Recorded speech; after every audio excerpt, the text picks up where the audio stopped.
It is almost bedtime. At first, the sun is on the right. You can see that it is not in the window. Then it somehow appears in the window. Peppa and George are just finishing their supper. According to the fact that Mummy Pig has given everyone food, but there is still some pasta left. They will have to eat this pasta pot for a week. Do they know you can cook less than a full supply of pasta at once? Oh, sorry. I'm a bit tired. It's been a long day. In the 3 seconds it took Daddy Pig to say something, Peppa had eaten her pasta. But it's almost your bedtime. Where's the Daddy Pig sitting on the left? But you must come in when we call you for your bath. You didn't notice, but the sun is animatedly setting in the window. Probably the entire budget of the episode was spent on that minor detail. Look, George. Lots of muddy puddles. What kind of reaction did she expect when she told George that there are lots of muddy puddles in front of him that he can already see?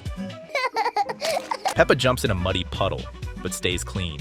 George loves jumping up and down in muddy puddles. Peppa walks through the muddy drops that George has splashed, but still stays clean. Peppa just stepped in the puddle and got muddy. There's so much mud pouring out from underneath them. It's more like a sewer pipe burst under them. George! Buff! We found the biggest muddy puddle in the world. No. Wait, why does George with his mouth open have teeth and Peppa doesn't?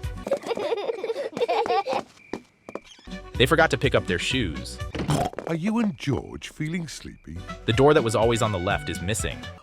Before bedtime, Peppa and George have their bath. The bathtub doesn't make bubbles. Don't you think it's weird that Peppa's parents are sitting with washcloths on both sides of their chairs? If anyone had a bath like that when they were a kid, write in the comments. Before going to bed, Peppa and George brush their teeth. Why did they fill the sink with water? And the sink was just standing very close to the bathtub. And now, the bathtub is nowhere near it.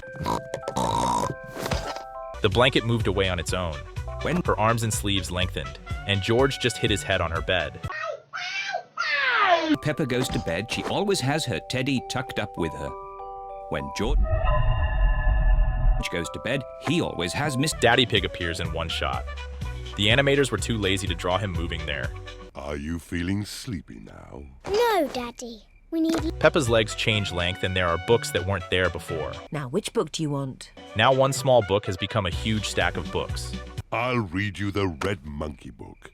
Peppa and George like... Where did he get the chair from? And soon he fell fast asleep. Good night, Red Monkey. He didn't read the last page. Do you think Peppa sleeps comfortably with 2 books cuddled up? Mummy Pig and Daddy Pig are going to watch some television. That light from the TV remote can only be seen by the cameras. It proves that the whole cartoon is just a stage show, and they're being filmed now. And it looks as if it is bedtime for Mummy and Daddy. These 2 windows are in the same room. I wonder what windows on the first floor lead to the kitchen.